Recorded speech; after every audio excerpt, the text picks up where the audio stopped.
Today we will be discussing about the five kingdom classification.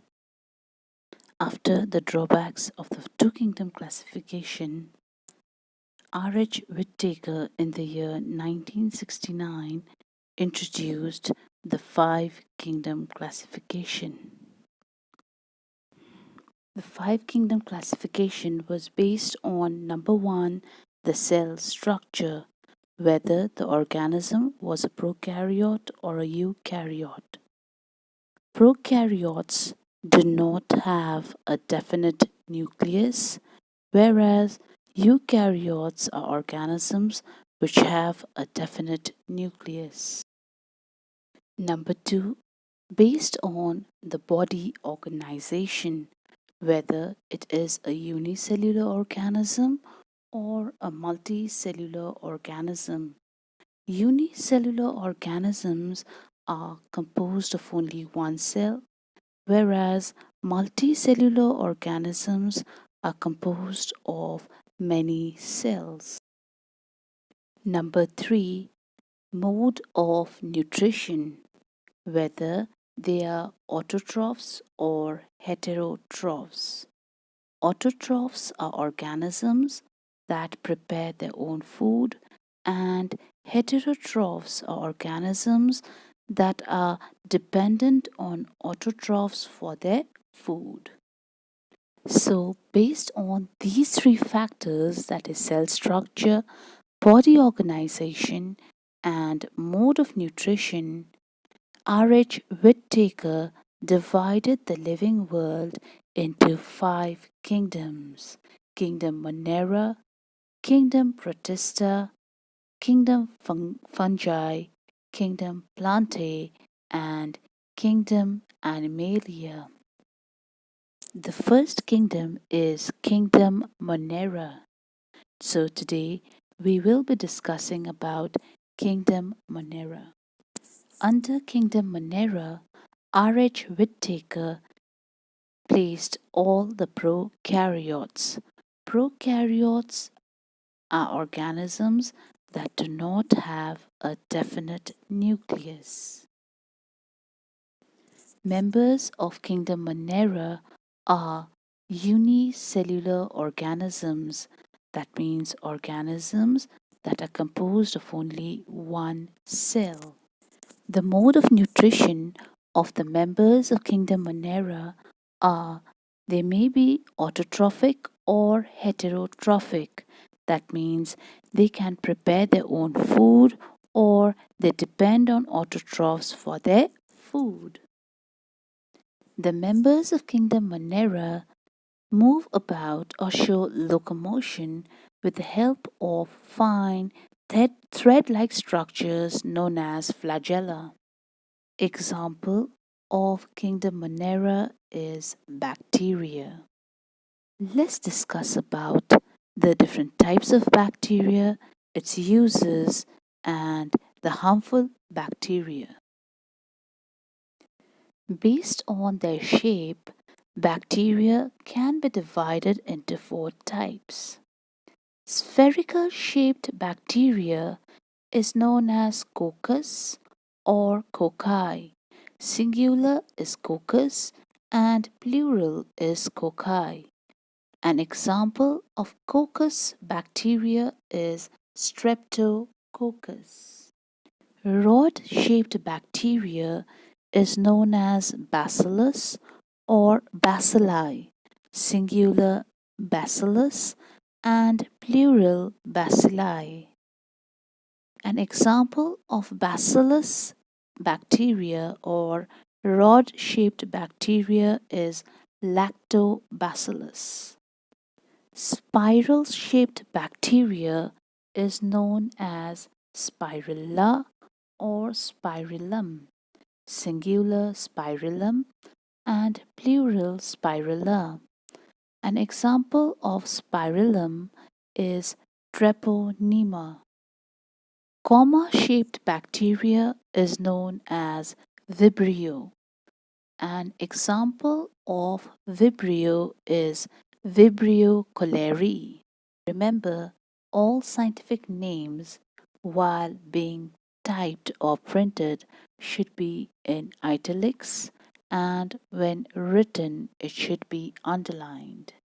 Bacteria may be beneficial or useful as well as harmful. In fact, there are more beneficial bacteria than harmful bacteria. Bacteria is also known as friends of human beings. So let's start off with beneficial bacteria. The first use of bacteria is it is used for the production of butter, cheese, and curd. One very important bacteria used for the production of butter, cheese, and curd is lactobacillus. There are many bacteria living in our intestine. These bacteria help in the production of vitamin B.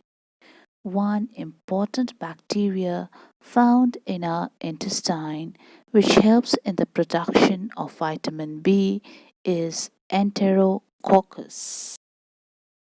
Many bacteria are used for the production of medicines known as antibiotics. One such bacteria is Streptomyces.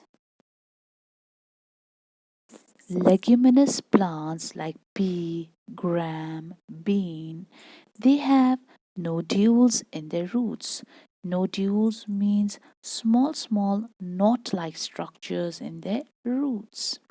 Inside these nodules, you will find bacteria.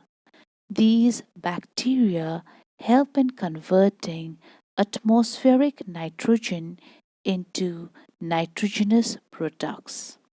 Plants cannot utilize nitrogen directly from the atmosphere. It has to be first converted into nitrogenous compounds. These bacteria present in the root nodules of leguminous plants help in converting nitrogen into nitrogenous compounds which can be absorbed by the plants. This process is known as nitrogen fixation. One such bacteria which helps in nitrogen fixation is rhizobium. One important step while preparing tea leaves is curing. Curing adds or imparts flavor to the tea. While curing, the tea leaves are left for fermentation. During fermentation, bacteria plays an important role. One bacteria which helps in curing of tea is Micrococcus. Similarly, even while preparing tobacco, curing is required, which imparts flavor to the tobacco leaves. Bacteria which is used for curing of tobacco is Proteus vulgaris. Now let's discuss about harmful bacteria. Bacteria causes diseases in both plants and animals. So first let's discuss about the diseases caused by bacteria in plants. Very common disease caused by bacteria in rice is bacterial leaf blight of rice. It is caused by a bacteria known as Xanthomonas oryzae. Another disease caused by bacteria in cotton is angular leaf spot in cotton. It is caused by a bacteria known as Xanthomonas malvacearum. Let's discuss about the diseases caused by bacteria in human beings. The first common disease caused by bacteria in humans is tuberculosis. It is caused by a bacteria known as Mycobacterium tuberculosis. The next common disease caused by bacteria in humans is cholera. It is caused by a bacteria known as Vibrio cholerae. The next very common disease caused by bacteria is typhoid. It is caused by a bacteria known as Salmonella typhi.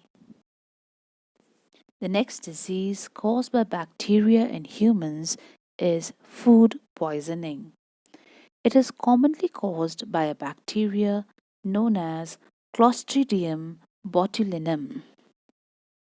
So today we discussed about the different aspects on which the five kingdom classification is based on, the different characteristics of kingdom Manera, the example of kingdom Manera, that is bacteria, its type, its uses, and the harmful effects of bacteria. Thank you, everyone.